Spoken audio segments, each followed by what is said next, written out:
Hello. Hello, hello. How's it going, Mr. Ian? It's going, actually it's going pretty well. I just got done trading. There we go. Every day, Ian Butler, training hard, training hard. But you know what we're talking about, right? You know why I called, right? Because it's time for the fourth episode of the BFF MMA podcast. On number 4 already. We're on number 4 already. Who knew? We're on number 4. We're on number 4. Alright. So, talking about Mighty Mouse versus Wilson Hayes Fox card. Yes, indeed. Indeed, indeed. Yeah, man. What a stacked fucking card.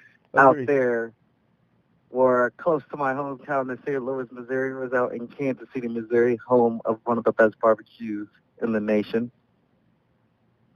KC. And, I mean, besides, like, the Royals, but they suck. And besides the Chiefs, because they suck. But other than that, it's a great city, because they have great barbecue. Oh, okay. Good to know. I didn't think that their sports teams suck necessarily. You know, the Royals went to a World Series recently, and the Chiefs have been doing pretty well in the AFC West. But whatever you think, Ian, whatever you think. Yeah. Anyways. Oh my goodness. Anyways. But, yeah, man, what a stacked card. Stacked card from top to bottom.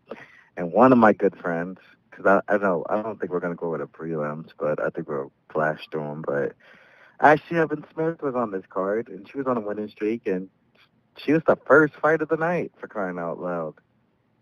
Like, that's how stacked the card was. Like, from that, Aljamain Storing was headlining the prelim card. On the Fight Pass portions, Zach Cummings was on the prelim card. Uh, Roy Nelson was on the prelim card, so yeah, it was a stacked card, man. It seems like this is probably a stacker card of the year, probably so far. In terms of numbers, in terms of fighters who are ranked, I probably agree with you on that. Yeah, I mean, it was a fun night of fights.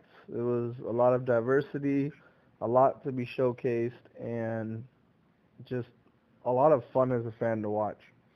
You know, and no controversy, no, no no everything no was controversy, very definitive. Period. no hand gate, no towel gate, no No knee gate, no grapple no gate. knee gate, no All the gates were no, closed. Closed. yeah. Case closed. Done. Yeah, So, so it was a really successful night, and I heard that was like you said, I mean, you got the Kansas City, the dude, KC fan base is very loyal, man. Like it, and the UFC set the record for the biggest gross in that building ever. right, right. But it's interesting because I was just looking up the stats, and it actually got the lowest ratings of a Fox card ever. It blows my fucking mind. I know, and I think it's because not enough people pay respect to what Demetrius Johnson does, and I think part of that is because Demetrius is so good that people are almost like, well, he's gonna win, so what's the point in watching? You I know? mean, like, is that the case? Because what was the highest Fox grossing card? Because I think honestly though, what did a lot of numbers, I think was Karate Hottie versus Paige Van Zant, and when they headlined, I think they did a lot of numbers. Like, is it that, or they not marketing Mighty Mouse that well? Like, why are they not putting them on pay-per-view cards? Why are they just doing the Fox card? Like, what is it? And at the same time, look at the lineup you had for that Fox card. So why wouldn't it be one of the most watched Fox cards in history? I don't get it. I agree with you, man. I agree with you.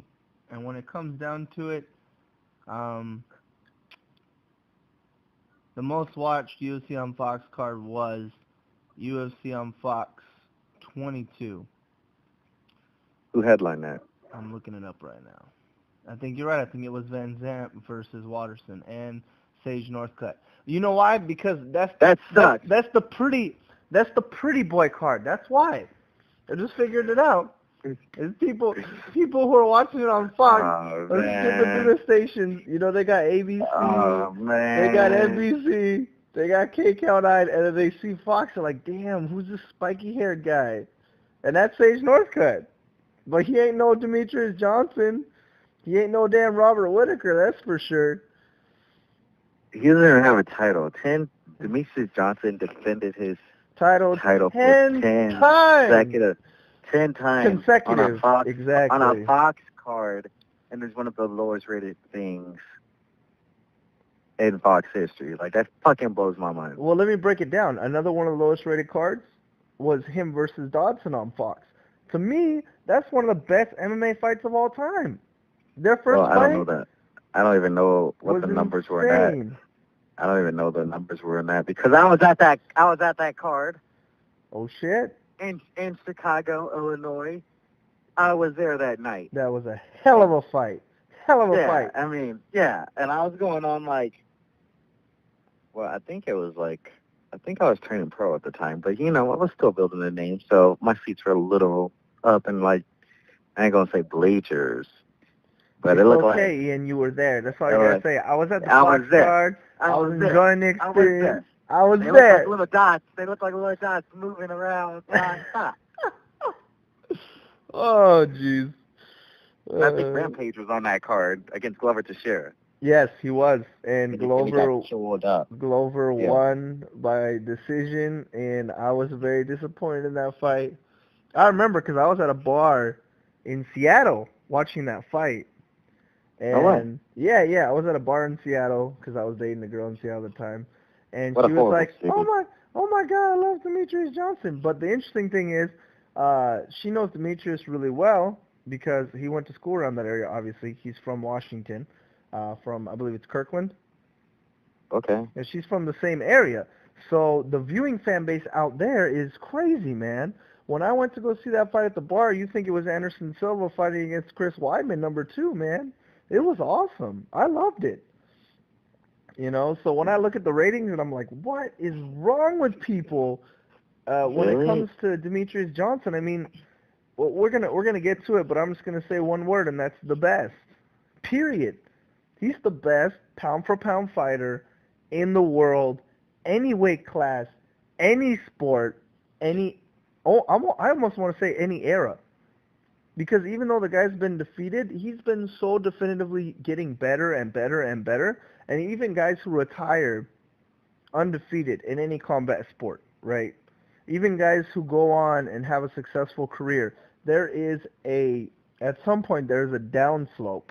And he just continues to jump up. I mean, he's getting better and better and better. And the real question after the card is, what do you do with Demetrius Johnson? There's nobody left at flyweight. He's beaten all of them. They had an entire tournament just for him, for one guy. In the history of the UFC, this has never happened, people. Never. Mm-hmm. Ever. They had 32 guys vying to contend against Demetrius Johnson from every freaking part of the world. And they got who they believe was the best. And Tim Elliott took him 5 rounds. And, I'd say he probably won a round. He rocked Mighty Mouse a little bit in that fight. But still, Mighty Mouse bounced back even stronger to win that fight. So, I mean, I'm just wondering, what do you do with Demetrius Johnson? What do you do with Demetrius Johnson? But let's start off moving our way up the card because that's how we work to build anticipation. Yeah, man. So you watched that fight card a long time ago in Seattle? Yes, indeed. In Seattle. What a horrible city. There's nothing wrong with Seattle, man. It's a beautiful place. They got nice museums. They got this great underground museum. The city was there was a major, I believe it was a fire. There used to be a city. There's a city under the city. From the ruins of which they built the new Seattle that we know today, there was another Seattle, and there's tours to see that. There's a lot of history behind Seattle. Just look it up, Ian. Don't take my word for it. They should just move the city back underground. Oh, come on. Have you ever been to Seattle? No, Devin's going there this Thursday. Oh, But, that's why. See, it's taking your love away. That's okay, man. You can just say that. oh, whatever. Oh, I know. All right, let's get to the fight. Let's get to the fight. Here we Okay. go. All right. Hanato Oh, Moicano and Little Heathen Jeremy Stevens. Jeremy Stevens. Yeah. Yeah. So, okay, first of all, who do you think won that fight? Oh, I mean, okay, we have a winner. Absolutely. Okay. Absolutely. Hanato Okay. Moicano won on points easily. I don't know why the judges gave Jeremy Stevens a round, honestly. He had a couple of heated exchanges, and honestly, I thought Hanato got the better of those two, and Jeremy Stevenson hit him maybe 5 to 10 times. This wasn't a close fight, in my opinion. That's pretty much how that fight went. But, I mean, did he run a little bit? Yes. Yeah. Yes. Yeah. Here's the funny thing about it, right? Exactly. And I agree with you because I'm watching the fight. I'm like, why is he running? And why isn't Jeremy chasing him? Why isn't Jeremy taking a page out of Anthony Njokuani's book and head kicking him in the face like he did to Chris Hordetsky? Back in the WEC days, man, I love Chris Hordetsky. That was horrible, but I've seen so many guys since that point run, and they never think to throw a high kick. The hand isn't going to get there, right?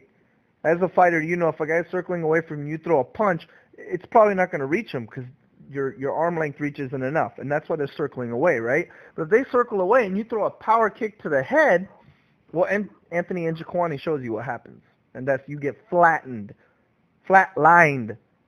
So I don't know why he didn't do that. But yes, Hanato was on his bike running, but I think two things. Number one, Moicano knew he was not going to finish Jeremy Stevens. No. He wasn't even trying to. So he was trying to win on points. He didn't even want to get hit, to be honest. Exactly. And number two, he thought, if I'm going to win a decision anyways, what's the point in getting into these, like, dig-in battles in the trenches right in front of Jeremy Stevens and risk getting knocked out? Yeah. There's nothing wrong at all getting those dig-in battles. But the worst person to do it with is fucking Jeremy Stevens. Agreed. Because 98% of the time, you're usually on your back waking up asking, where am I? Right. Exactly. And the only person who really didn't face that situation when Jeremy got a win was Renan Barão. Yeah, man. Renan Barão has a chin. Excellent in that fight. I don't get how he stood there against Jeremy Stevens, but then TJ Dillashaw took him out. Yeah, it was interesting. Think about that. It's the ultimate fight. Did you think about that? Yeah, but Jeremy Stevens he's a wing puncher.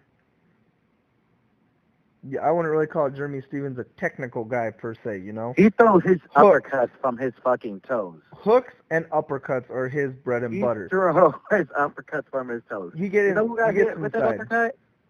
Fucking Rafael Dos Anjos got hit with that uppercut. You see that fucking uppercut? You see his mouthpiece? Yeah. So fucking flying? Yeah. And who else? Ronnie Jason? Oh my God. Kick. Yes, and no. He recently woke up and fought Dennis Bermudez. Like he hasn't. I mean, he took a lot of time off after that fucking fight. You mean Jason? Yeah. I agree, and I love Honey Jason, man. I love Honey Jason, and when it comes to the people that Jeremy's lost to, the list is elite, man. So props to Charles Moicano. Oliveira. He's lost to Frankie Edgar, Max Holloway, Charles Oliveira, and Cub Swanson. Now, I'm talking specifically at featherweight because that's where he's at right now. He's established there. He was moving towards contention very quickly, and then, he got beat by Frankie, and he got beat in a split decision here. I don't think it's a pretty fight for fans at all. I think Hanato executed a game plan perfectly. He landed leg kicks, and he moved on his bike, and he landed straights every once in a while, too. But here's the interesting thing, and if you disagree with me, please let me know. I think Hanato was winning in those exchanges, even in the trenches. I mean, he was because he blocked most of those shots, man. And Hanato didn't get hit. Most of those shots. He didn't get hit. He has great head movement, and I think when this kid puts it all together, I mean, Hanato, was that his second UFC fight, something like that? Like, it's not, he hasn't been around a super long time at all, right? But he was a prospect, and he was injured a lot. So now that he's here, he comes in, he beats Jeremy Stevens. Who was he ranked? Number 4 in the world? Yeah, Number yeah. 4 in the world comes But I want to in just know, off can of he a take a layoff. shot? Can he take a shot? Does he have the heart to dig through some of these tough battles? Because he played a very safe game against Jeremy Stevens. Absolutely, absolutely. And the question is, you're right, would he do it again? Will he do it again against all fighters? You know, he almost had, and people, you might disagree with me, but it's my opinion and it matters. George St. Pierre fought like that for years. After getting knocked out by Matt Serra, his game plan was Whoa. to win fights without getting injured at all. He constantly would do what I would say avoided an actual fight. He did what he needed to get a win, but he didn't. I never saw him once push for a finish, in my opinion, in my mind. That is, yeah, I am not about that life. Give me an I am example, not. bro. Give me an example. Well, when I fought like Steve Cazzola in Bellator, when I fought Brian Burns and Corey, when I fought Jacob Rosales in Bellator, just my style is straight savagery. Yes, I gung don't give ho, a go fuck. get it. Let's go. Go get it. And It's go time, baby. that's not what Moicano did. I mean, he did what he needed to do. And as a fan, I respect that about a fighter. But you're right. The question is, how does he respond to adversity? Can he get in the trenches?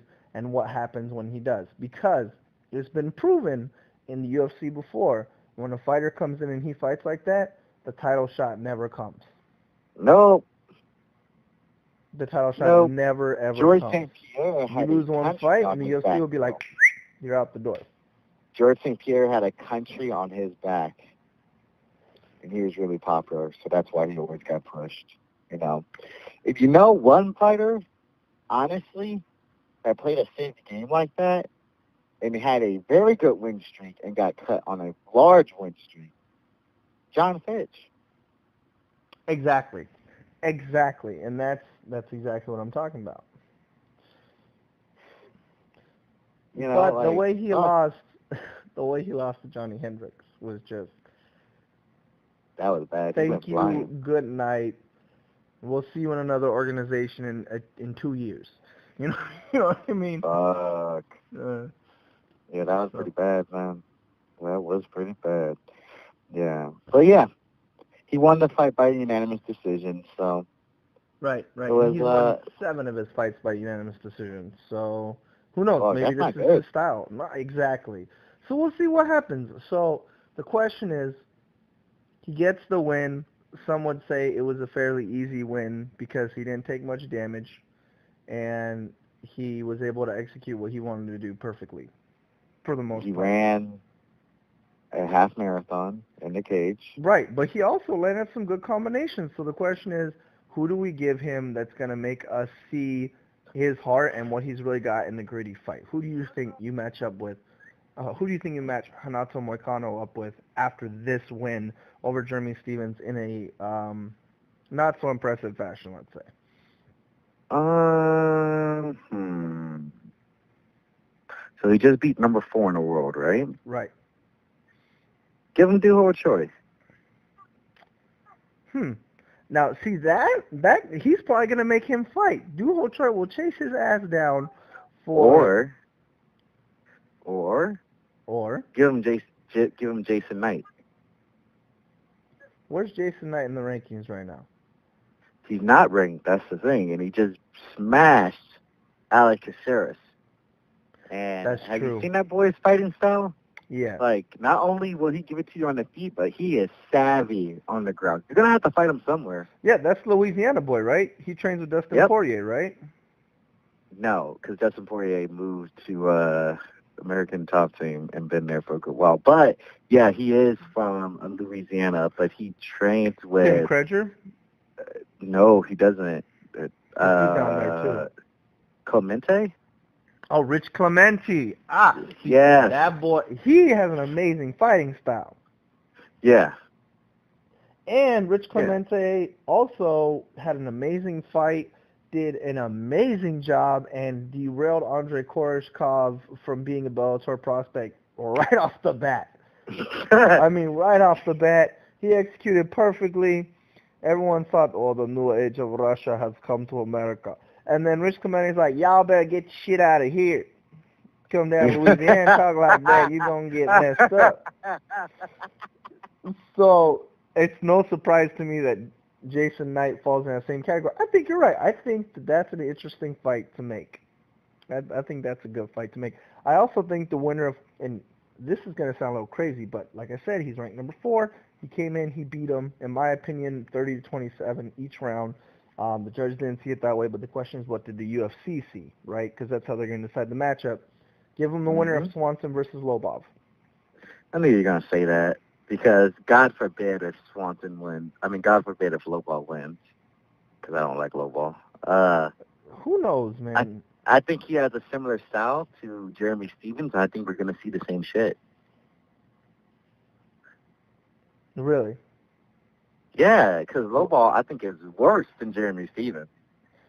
Like, well, I don't way think... worse than Jeremy Stevens. If he beats Swanson, Swanson, for the fences. If he beats Swanson, then I think it makes for an interesting fight. If he doesn't beat Swanson, I think you're right.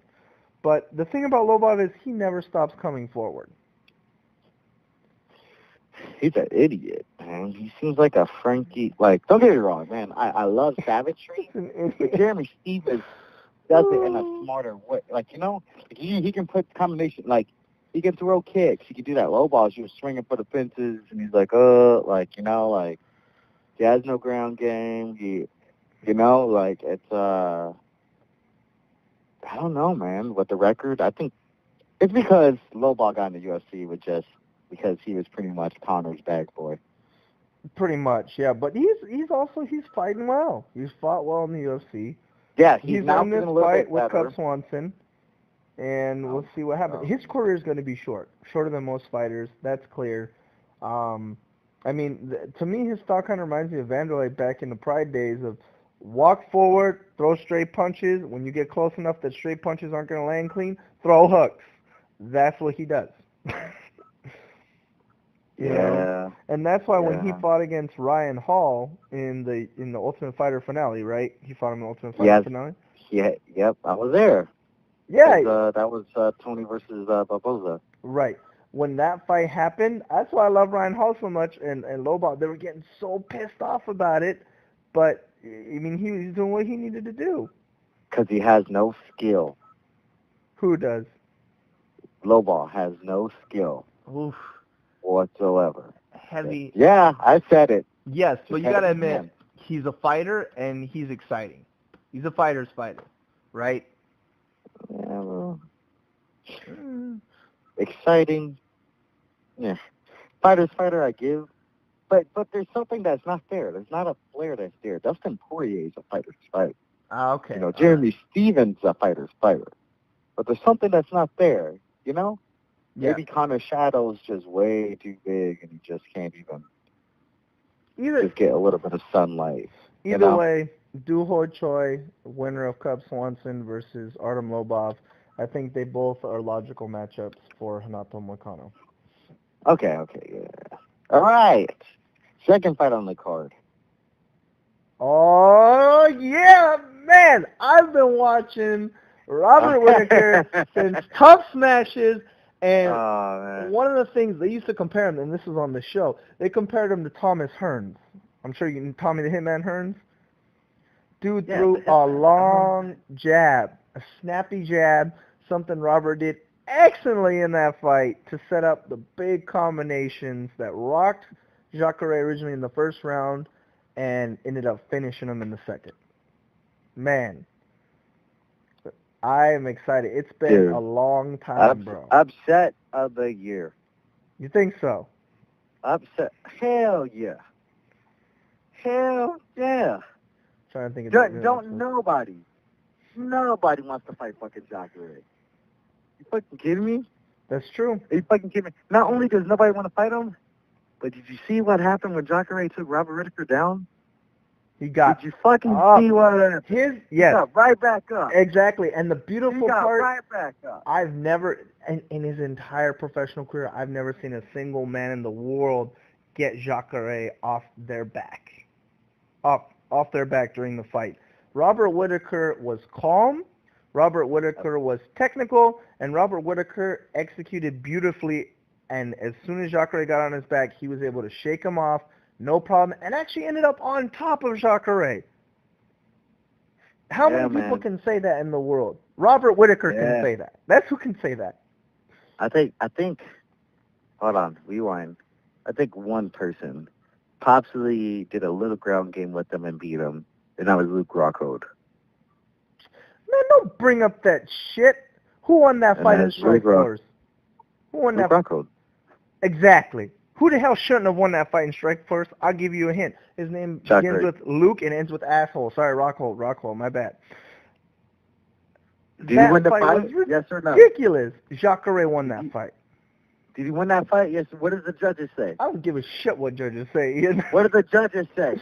The judges don't mean anything. What do the judges say? What does it say on paper? Who won that fight? Legally, the decision on paper, Luke Rockhold won, which is some bullshit. Okay, did he get submitted? Which means he didn't get submitted for 5 rounds. That's true. And he won that fight. That's what I'm talking about. But I can't remember a time when Jacare had his back deep and Rockhold was able to get out of it. I'd have to rewatch that fight. It's been a long time, but the first thing I thought, the very first time Robbie shook him off, and I was yelling in my room. I was like, "Get him, Robbie! Attaboy!" Because he was able to do something that Robbie was using Robbie got up from a butterfly. And he swept from exactly. Who the fuck sweeps Jacare Souza? Not only, and it was fucking Robbie Lawler that did that. The person that's supposed to not have any jiu-jitsu at all. Yeah. Robbie fucking Lawler did that to Jacare Souza. But not only that, but you know what Robert Whittaker did? Fucking finished Jacare Souza. Bad. You didn't have to knock him out for them to stop that fight, and that's saying something. Hey, but, look, okay, first we said no controversy in this card, right? No controversy. But do you agree with the stoppage of how they stopped it? Because it looked like Jacare was getting up to his feet. Did you see him stand up? Did he get a chance to stand up? After the fight, when he stood up. He was not. Yeah, he was robbed. He was not right. I think that was the right decision. I think the head kick, he was done. I think in the first round, when he knocked him down in the first round, when Robert did, planted him, Jacare went to sleep for a second. So the damage from that was still looming, right? Then he lands the head kick. There's a possibility that Jacare has been concussed 3 times in the fight.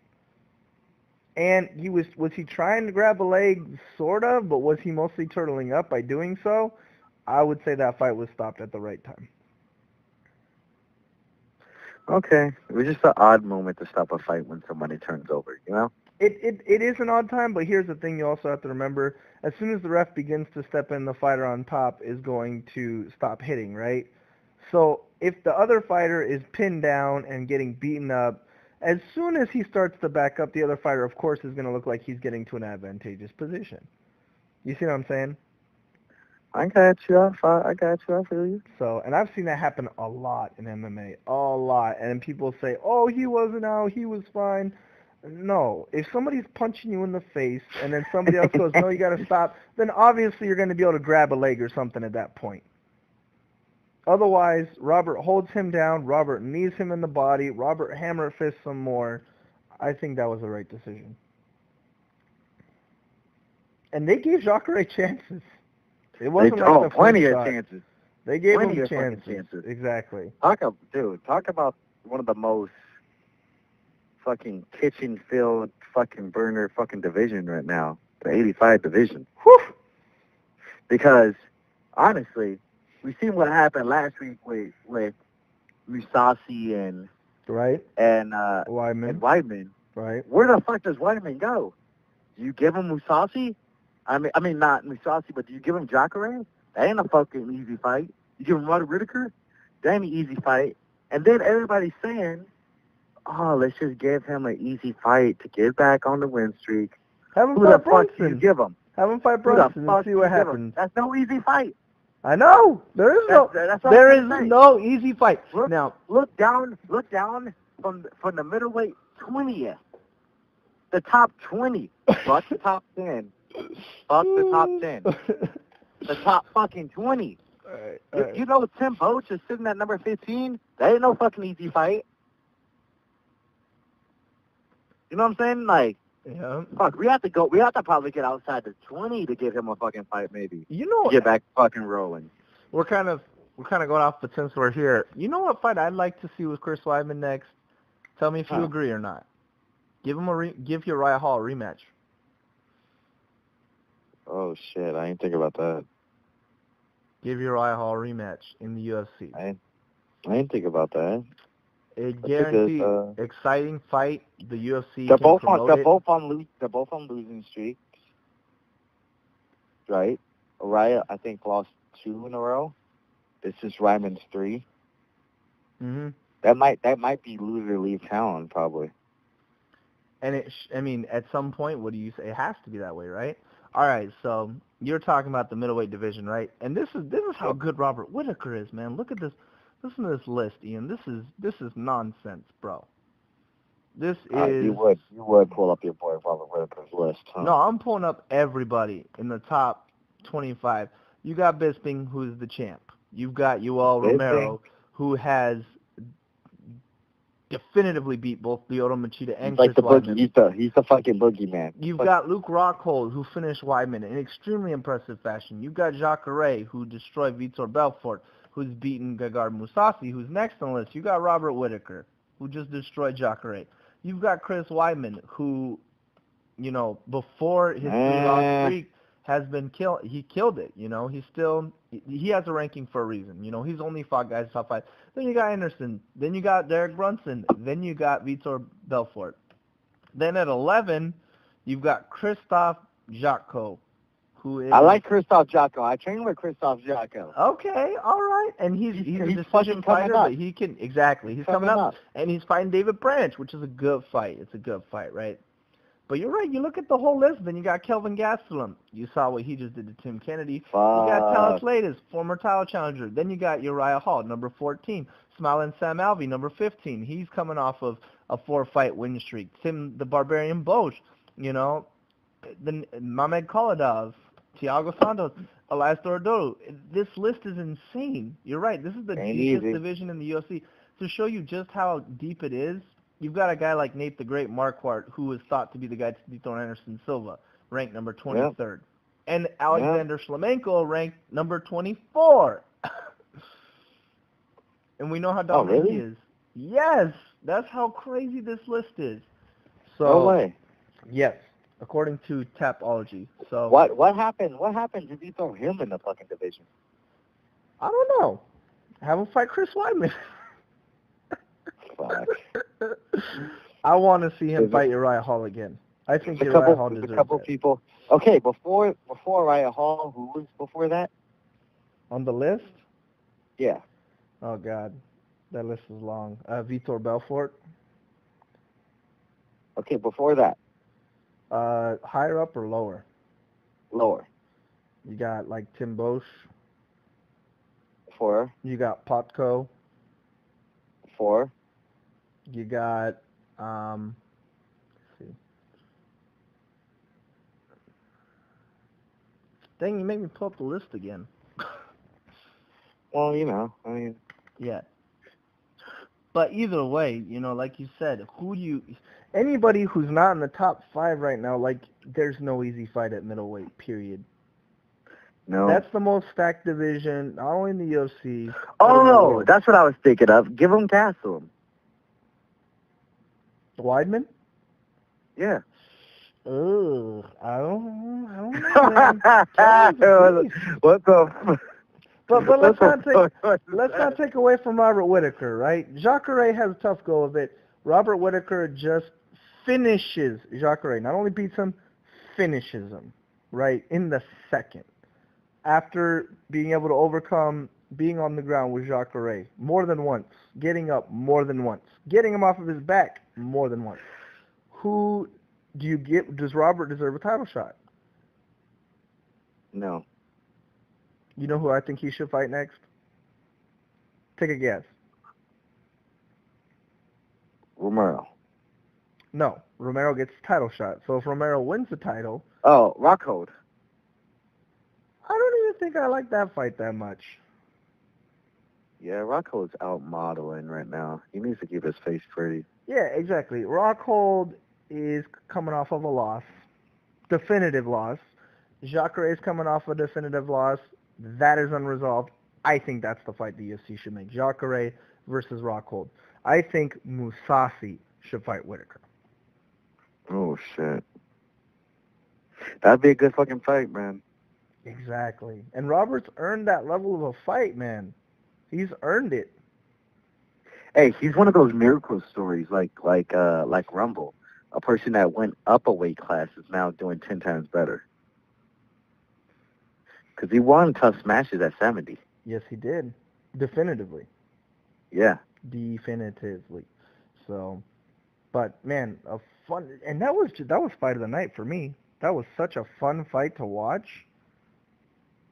Oh, no, I think fight of the night was Tim Elliott versus the Reis Smoker.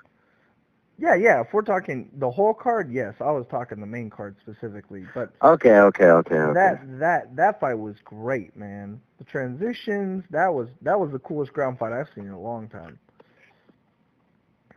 Okay. I think you might be a little biased from your boy Robert Whitaker, but, you know, I give it to you. My fight of the night on the main card was the next card. The next fight. The next fight on this card. Oh, man, that was... Doug Rose, Thugga versus Karate Hottie. Damn, that was a fucking hell of a fight. What a performance by Doug Rose, dude. Yes.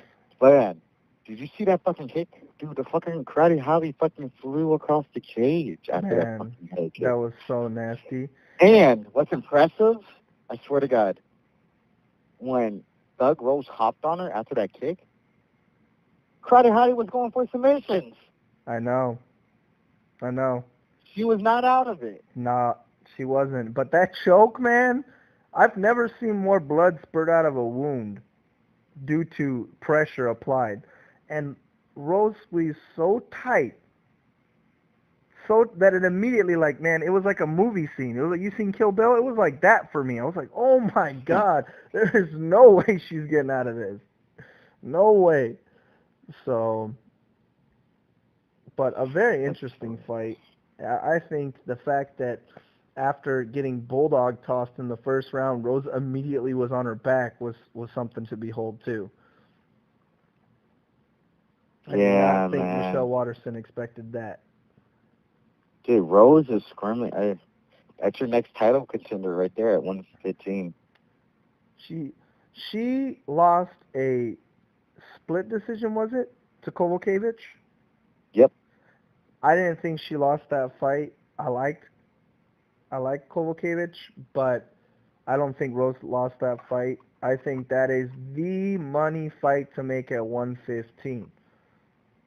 That is the Jose Aldo Conor McGregor of the 115 division. Everyone wants to see that fight. And the Doug question Rose is versus JJ? JJ, exactly. And the real question is, will Jessica Andrade pull off the second biggest upset of the year? No. I'll go on a limb and say if she beats JJ, that will be the biggest upset of the year. You know what? Jessica Andrade can do it for sure because, I mean, she hits hard, she comes forward. But, dude, JJ's been striking since she was a little girl, man. Like, there's something she can do timing. She can do, if she comes in the explosiveness, she can fucking time her, you know. She wants to get takedowns and everything, but you know what? JJ also went twice, like 5 rounds with Claudia Adelia. That was, no, the first time was 3 rounds, buddy. She yeah, was in the my champ. bad. But yeah, first round, like, but they went the distance, right? That's not an easy fucking task, you know? And what happened? She got up from every single takedown. You know, Yep. you think, like, and Claudia Delia is a muscle-bound woman, man. And She's a she beast. hits hard. She's explosive, too. You know, I think JJ still is going to be too much, you know? But if somebody were to beat her, I love you, Jay.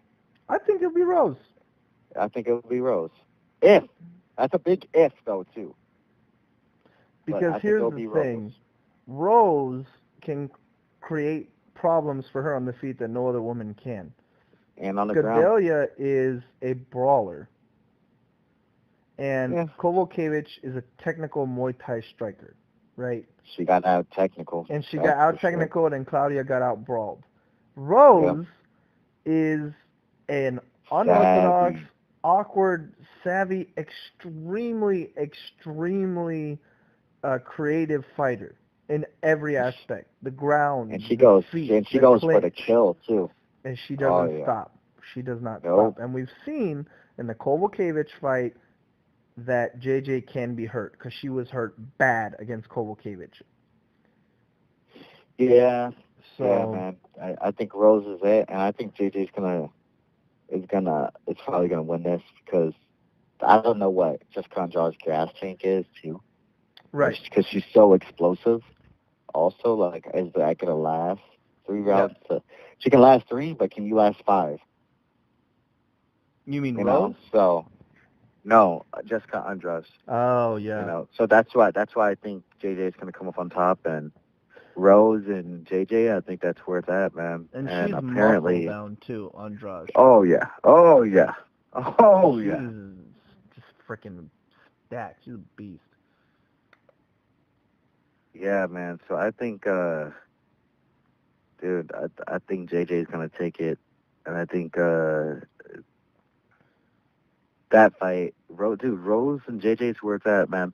And I felt like, and I don't think Karate Hottie has the style to even come close to beating JJ. You know, but Karate Hottie, I like her. She's a martial artist. She had some moments, a little bit of moments. A lot of people didn't probably see. As a martial artist, like she was throwing the teep kick. She was keeping her off balance when she came in with the side kick. The problem is that's the same thing that got her fucking caught. I think Rose adjusted to it, and she pushed off, and that's when she landed the kick. Agreed. And that's when the finish came about. You know, because her karate stance, she stands sideways, and Yep. she matched up with her, and the kick went straight shin in the face. You know, so. Right. But dude, but I like her because she pointed out that Paige Van Zandt isn't the truth when she was getting all this hype. She took out Paige Van Zandt. Both of these girls did, to be honest, with the same fucking submission. Rear naked choke. Right. And I think it's proven a point that these two are the elite, and I think Rose is next, man. I think 115 is still a small. There's not a lot of breakout stars in 115. You know, everybody thought Jessica Penney was going to do it, and JJ pretty much gave her free plastic surgery on her face. Like, it was a horrible fight. Oh my god. Yeah. That's what happened. And then, who was the girl that she fought in Australia? Valerie Letourneau, and she's now cut from the UFC right now. Which Everybody is thought crazy. JoJo was going to do it, and she got destroyed by who? Jessica Andrade.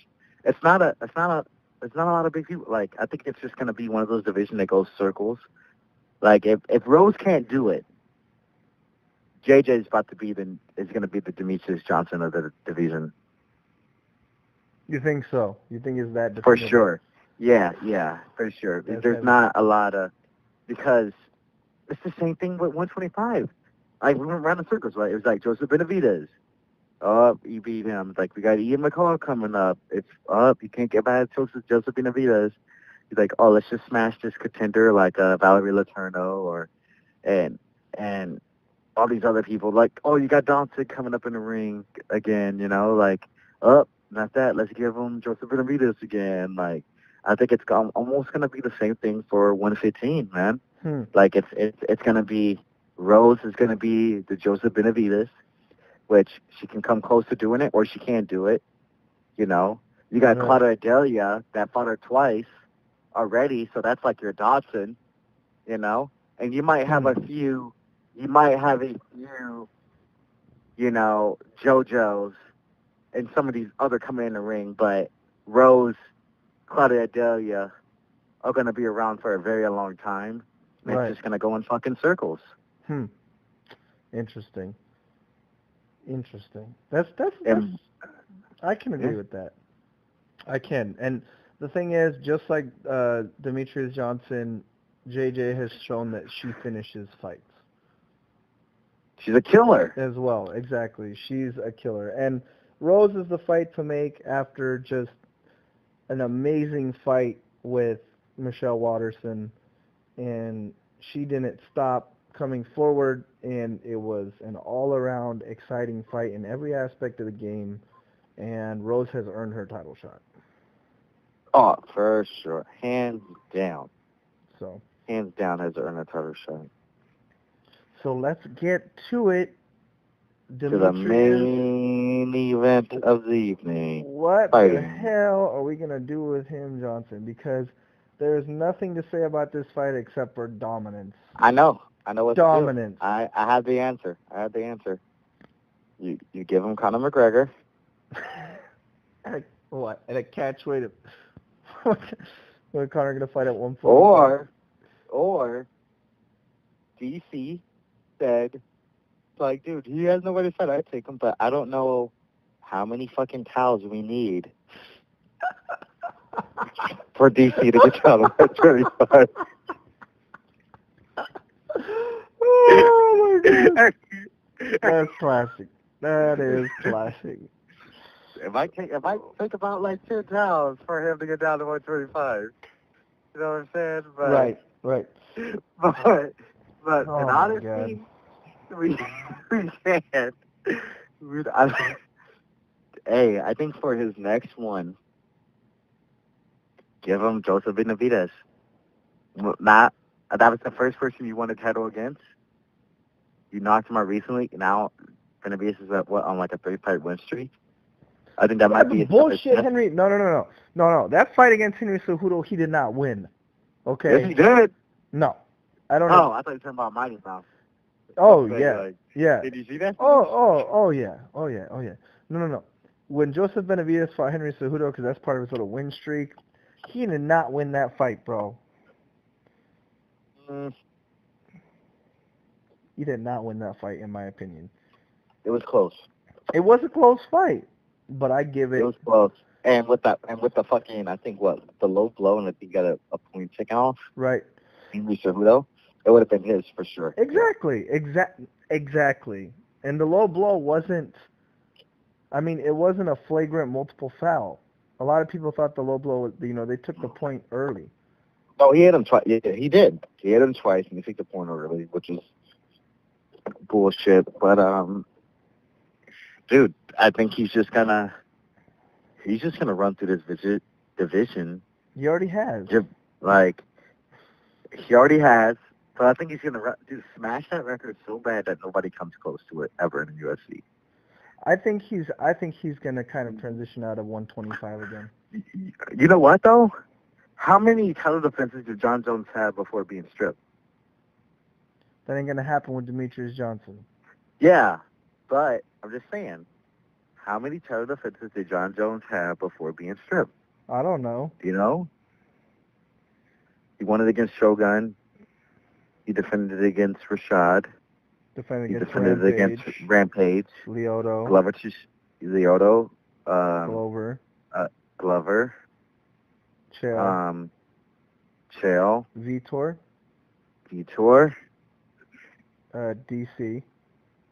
DC. That would be 7. Oh, shit, man. Talking about fucking up your legacy. Yeah. Talking about fucking up your legacy. And John Jones was a very active fighter. I think he's more active than Mighty Mouse, to be honest.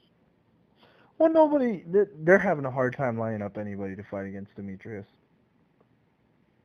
But I'm saying, though, that was fucking 7. Yeah. Well, he ruined it himself. Dude, do you understand that, though? That was 7. I get that, but that's not. We're not even talking about John Jones today. We're Well, nowhere I'm just near his saying. weight class.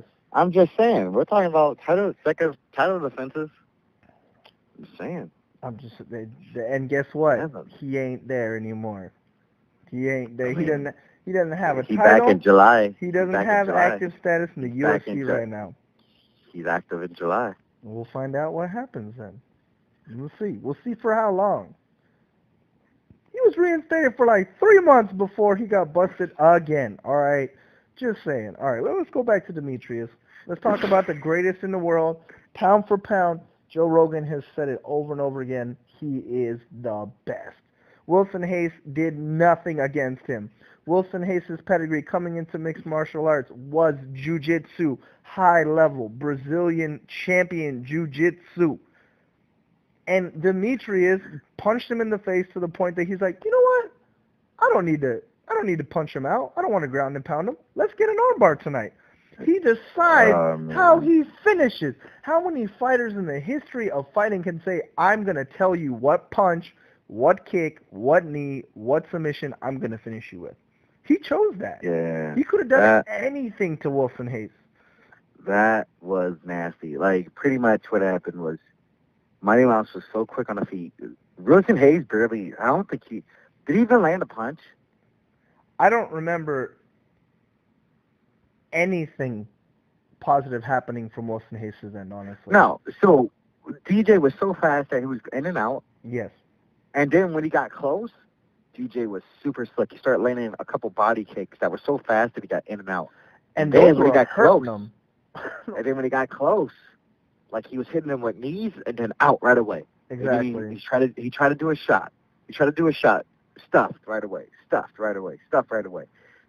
And dude, like I think Wilson Hayes is just like getting picked apart. He's getting hit.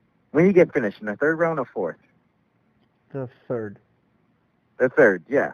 So he's just picking them apart and he's just chasing. When you chase somebody, you fucking get tired. And he's getting hit. Yeah. And he's getting hit. And he's just wasting energy on trying to do these shots. Right. And then the third round, DJ's like, fuck it, I'm going to the ground against a high-level black belt that never been submitted in MMA. Period. Right. And fucking goes in his half a little bit, which that's what he's known for in BJJ, but dangerous half and just destroying them. And, dude, and what ended up happening? Submitting somebody that never been submitted. It's fucking insane. Easily submitted somebody who being submitted. Best in the world. There was no best in the world. Absolutely. There was no fight from Wilson Hayes. It was so clean. The transition was similar to the one he got with 1 second left. Horiguchi? Yeah, he got the submission with 1 second. It was very similar to that armbar. Yeah. It was just done. There was no fighting. Wilson Hayes couldn't turn. Beautiful technique. Was gone, perfect. Man. Got the hips. He got the position he needed on the elbow. And Wilson Hayes knew as soon as DJ jumped over that if he didn't tap within a matter of seconds, milliseconds even, his arm would have been broken. Period. I think Wilson at the end wanted out. He was getting smashed with the elbows. Smashed with the elbows from Mount. And he was done. Everybody want to know what outclass means? That's what Wilson Hayes got that fucking night. It was fucking disgusting, dude. Oh my god. Right. And for me, I think it's two things. It's Demetrius is that damn good, and Wilson is still a good fighter, but that's how damn good Demetrius is. I was talking to my girlfriend about it. I said, this is like putting a middle schooler against a high school football team. Like, there's no comparing the class of who is competing against each other. Every aspect of the game, he continues to get better and better and better. And now he's got to the point where not only is he finishing fights and not only is he doing it quickly, he's doing it in whatever way he wants to. Period. Yeah, man. Yeah. That's the GOAT right there. That's the GOAT. But you're right. You've got Joseph Benavidez. He's probably the most logical pick because he is now on a 6-fight win streak after losing to DJ. He submitted Tim Elliott, who went 5 rounds with Demetrius. He decisioned Dustin Ortiz, very tough guy. John Moraga, same thing. Ali Bagatinov, same thing. Zach Makovsky, same thing. And these are all really, really gritty guys. And he wanted a split decision against Henry Cejudo. So I think that's basically him and maybe one more fight with Henry Cejudo, and then there's nothing at flyweight. Unless some crazy-ass contender comes out of nowhere, gets in the UFC, and just has this Chris Weidman-esque run, he can't stay at 125. It's almost as if the UFC's going to be like, you know what, bro, you need to move up. You know what I mean? He wants $1 million payday. You think he ever going to get it? I think, number one, he deserves it. He deserves more money than any fighter in the UFC simply because deserve and get is exactly totally different, though. Exactly. Just like we were talking last week, Edgar Mousasi, the UFC chooses who they pay the big money to. And sometimes those fighters aren't the ones who win the most fights. Case in point, look at I love them. Paige Van Zandt, Vitor Belfort, Chael Sonnen, you know, like, it's crazy. It's crazy how it works, you know. And it's a part of MMA, and it's worse in the UFC.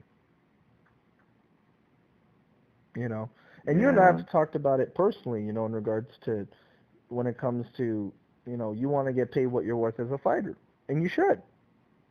Well, that's the thing. DJ doesn't want to talk, man. He wants to stay humble. He wants to stay grounded. He's not a shit talker. He'll never be Conor McGregor.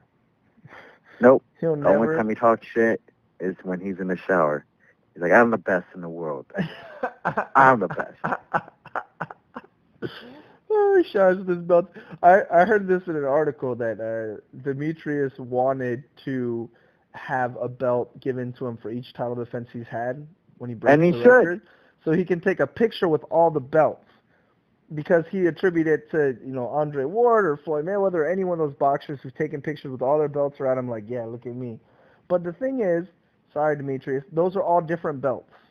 And it's stupid because they should all be one belt, but his legacy is cemented with just one title, and I think it means more. Why? Because it shows that title was never taken, period.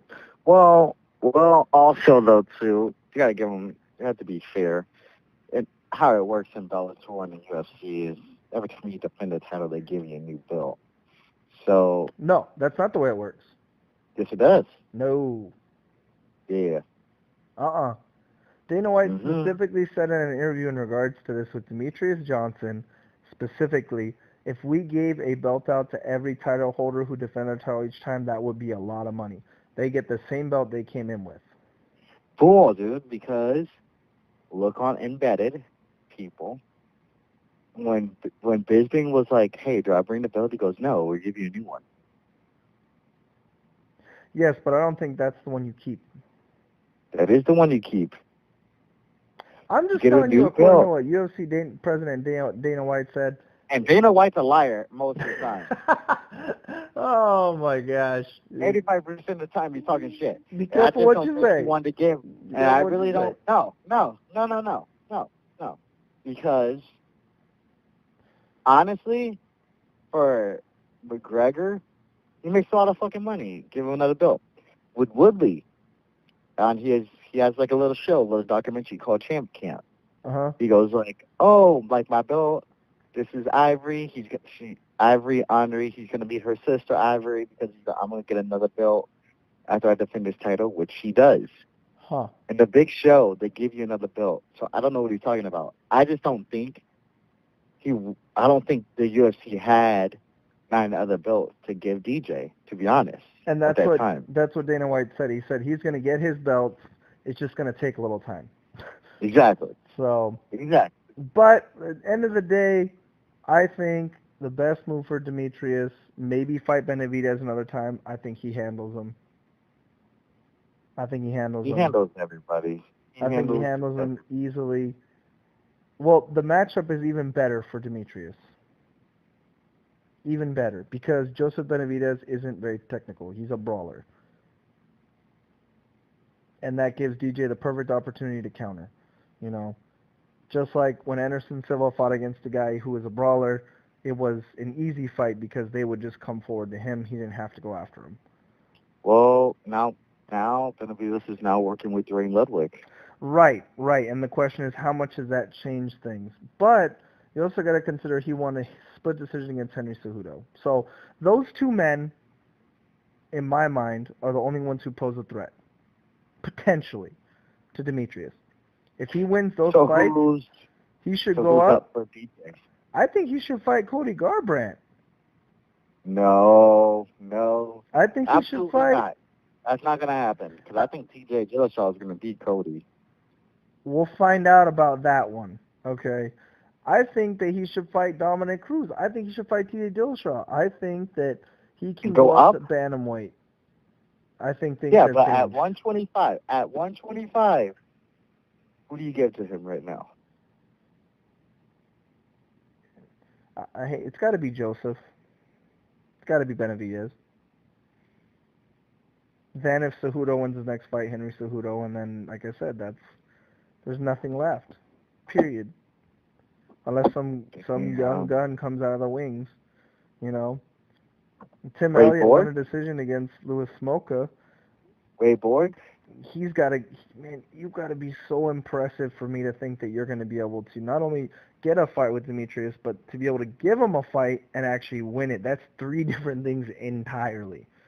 I don't think there are but two people who actually have the potential capabilities of beating Demetrius Johnson, and those men are Joseph Benavidez and maybe Henry Cejudo. Yeah, but we're talking about throwing people right now. Like, you have to give them somebody. You have to. Right. So they're going to give him Benavidez more than likely.